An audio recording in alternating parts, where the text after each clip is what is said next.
The night the widow spoke of a kiss ode, the prairie wind held its breath, and Cole Mercer knew the past had ridden back into his life with a hard seat and sharp spurs. He reined his horse outside the lantern glow of the Silver Creek boarding house, dust still clinging to his coat from 3 days' hard ride, and there she stood on the porch, black dress catching moonlight, eyes steady as a loaded rifle. "You still owe me a kiss," she said, voice low and certain, and the words struck harder than any fist he had ever taken. Folks said time buried things out here, but Cole knew better. It only hid them until the ground split again 3 years earlier, when the town was younger and less scarred. He had kissed her once in a moment that smelled of rain and horses, a foolish promise wrapped in heat and longing. She had been married even then, and he had been a drifting hand with no right to linger. That kiss had been a mistake and a truth all at once. And when her husband rode out and never came back, Cole rode too, leaving debt behind like a bootprint in wet earth.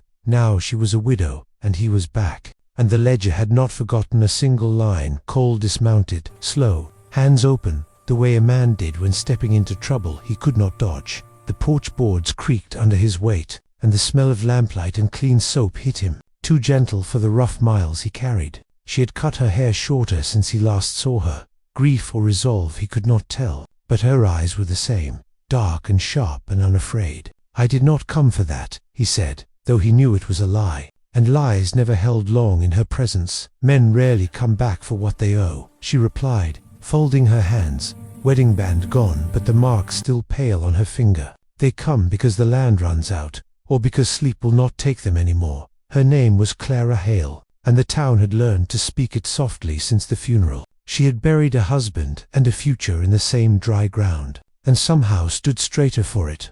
Cole felt the pull of her like gravity, a thing he could fight but never escape inside the boarding house.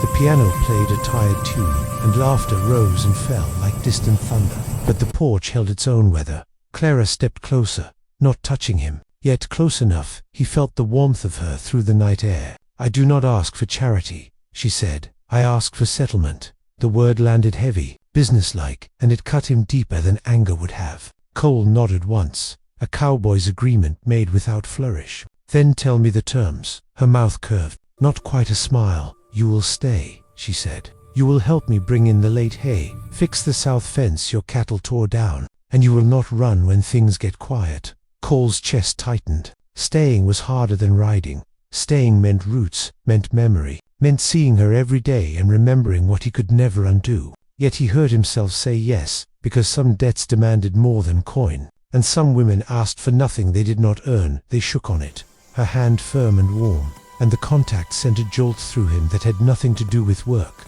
For a moment, the world narrowed to that touch, to the faint scent of lavender she favored, to the knowledge that the kiss still waited between them like an unpaid note gathering interest. Clara released him first, stepping back into the lamplight. "Your room is the last door on the left," she said, voice even. "Supper is at dawn." Cole watched her go, black dress disappearing inside, and only then did he breathe. The horse stamped behind him, restless, sensing change the way animals always did. Cole tied the reins and followed her inside, knowing sleep would be a stranger, knowing the past had teeth and would bite before morning. Out on the prairie, debts were settled with lead or blood or distance, but this one, he understood now, would be paid with something far dearer, and the interest had already begun. Morning came, thin and pale, the kind that crept across the prairie like it was unsure it was welcome, and Cole rose before the rooster, pulling on boots stiff with dust and memory. Outside, Clara was already awake, sleeves rolled, hair pinned tight, moving with the practiced certainty of a woman who had learned there would be no one else to do the work if she did not. They spoke little at first, passing each other tools and glances. The silence stretched but not strained, full of things neither dared say. Cole worked the south fence until his hands burned, replacing posts, stringing wire. Every pull and hammer strike a reminder that staying demanded muscle and patience, not just words. Clara watched him from the hay wagon, eyes sharp, measuring not his strength but his resolve, and Cole felt that gaze heavier than the sun. Climbing his back by midday, the town began to stir. Wagons creaking, men tipping hats, women whispering behind hands. Silver Creek had noticed his return, and it had opinions. Some remembered the way he had ridden out after the funeral, How dust had swallowed him before condolences cooled. Others remembered the look Clara wore when she stood alone beside the grave. Straight-backed, hollow-eyed, Cole felt those looks now like burrs under his skin. He hauled hay until sweat soaked his shirt, and still he did not leave, even when Sheriff Bell rode up slow, hand resting near his holster more from habit than threat, and asked what brought him back. Cole answered plain work. The sheriff nodded, eyes flicking to Clara, then away, as if deciding whether to believe in second chances or not that night. After supper eaten with other boarders who spoke too loudly to cover their curiosity, Clara asked Cole to walk the property line with her. Moonlight washed the fields silver, and crickets filled the dark with steady song. She spoke then, finally, of her husband, of Thomas Hale, who had loved the land more than people and died proving it, caught beneath a spooked horse and a bad fall miles from help. Cole listened, jaw tight, knowing some of that blood rested on his own conscience, because he had been the friend who rode away, the man who did not stay to shoulder grief. Clara did not accuse him, which hurt worse than blame. "I learned how heavy things are after he died," she said, heavy in the hands, heavy in the chest. Cole felt her words settle deep, an understanding forged not by shared joy but by shared endurance.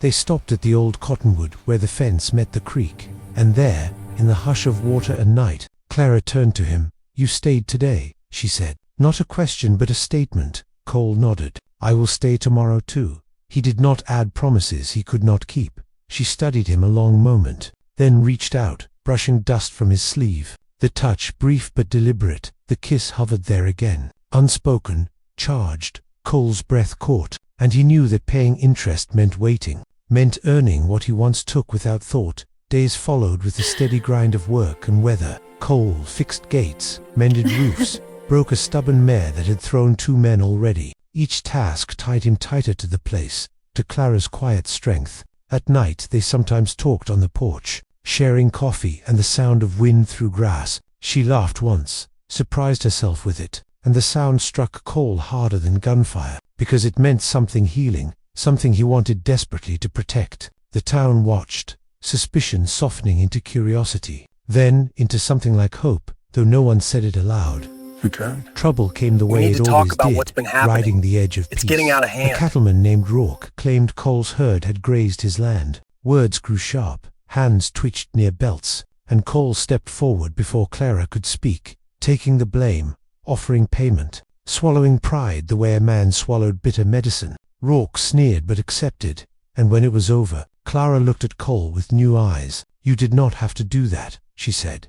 Cole shrugged. Debts. The word carried more weight now, layered with sweat and sacrifice. With days stayed instead of nights fled that evening. Storm clouds rolled We can't low, stay here. and rain It's too drummed the roof dangerous with the hard storm enough to closing drown in. thought. Clara stood in the doorway watching it, dress clinging, hair loosened, and Cole felt the pull again, stronger than before. She turned to him, rainlight in her eyes. "You remember what I said?" she murmured, and he nodded, heart pounding. "I do." She stepped closer, close enough their breaths mingled, and for a moment he thought the debt would be called in right then. But she stopped, hand pressed to his chest, feeling his heart race. "Not yet," she said. "Interest still accumulates." Cole lay awake that night, listening to rain and knowing he was lost, not to desire alone but to the slow, dangerous hope growing inside him. He understood now that the kiss was not the end of the debt, but the beginning of something far riskier. Loving a widow meant loving the past she carried,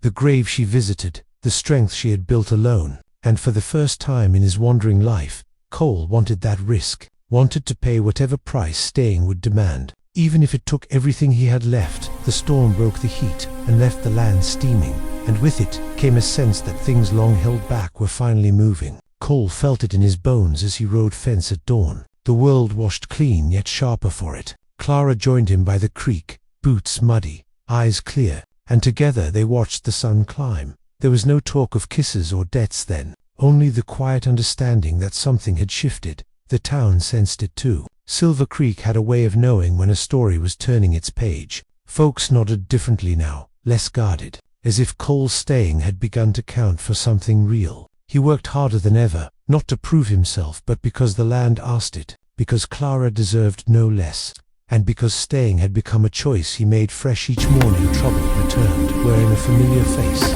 Rourke rode in again with 2 men at his back, anger sharpened by drink and pride. He accused Clara of fencing water that belonged to him. Voices rose, hands hovered, and the air tightened like a drawn wire. Cole stepped between them, calm but immovable. He spoke of surveys and seasons, of fairness, but Rourke wanted blood or fear, not reason. When Rourke swung, Cole took it, staggered, then stood his ground, refusing to draw. The town gathered fast, Sheriff Bell pushing through at last, ending it before Lead spoke. Cole's lip led. Dust clung to his coat, but he did not ride away. He stood beside Clara, shoulder to shoulder, and Silver Creek saw the truth plain as daylight, that this man was not running any more after. Clara tended his split lip with steady hands, the intimacy of it deeper than any kiss. "You could have ended it," she said softly. Cole met her eyes. "I am done ending things that way." The words surprised him with their truth. They stood close, breath shared, and this time she did not step back. The kiss came slow, deliberate, not stolen but given, carrying the weight of years, of loss and forgiveness, of a debt finally acknowledged and repaid. It was not fire alone but warmth, spreading, settling. When they parted, Clara rested her forehead against his, smiling through tears. "Interest," she whispered, and Cole laughed, a sound rough and free, knowing he would gladly keep paying. Life did not turn perfect. "We can't keep doing this! It's tearing us apart!" Such foolishness. There were lean days, broken tools, nights when Clara woke, reaching for a husband long buried, and mornings when Cole wondered if the past would ever loosen its grip. But they faced it together, building something honest from what remained. Cole sold off part of his herd to help Clara clear the mortgage, a choice that startled the town and himself. He found that giving did not diminish him, it rooted him. Clara planted a new cottonwood by the creek, saying the land deserved something growing, something meant to outlast them both. Winter came hard, snow sealing roads and tempers, and they weathered it side by side, sharing silence and laughter in equal measure. On the longest night, Clara spoke Thomas's name without flinching, and Cole listened without jealousy, understanding at last that loving her meant honoring all of her story, not just the parts that included him. She took his hand then, squeezing once, a quiet vow stronger than words. Outside, the wind howled, but inside there was peace when spring thawed the creek and softened the earth. Silver Creek gathered for a small wedding under the sky. No grand speeches, just simple promises and a shared meal. Sheriff Bell smiled openly. Rourke kept his distance, and the town breathed easier. Clara wore a dress the color of new grass. Cole stood tall and certain, a man who had finally found his place. They kissed as husband and wife. The ledger of the past closed at last. Years later, folks would say the widow taught the cowboy how to stay, and the cowboy taught the widow how to hope again. But Cole knew better. They had taught each other how to pay what life asked without flinching, how to face loss and still choose love. On quiet evenings, they sat on the porch watching the sun set fire to the prairie, hands entwined, debts forgotten because they had been honored out there, where promises were often as thin as dust. Their story took hold, rooted deep as the cottonwood by the creek, a kiss owed, a kiss paid, and a life built in the long accounting that followed. Not every debt was a burden, Cole learned. Some were invitations, asking a man to become more than he had been, and for the first time in his life, he was glad he answered the call.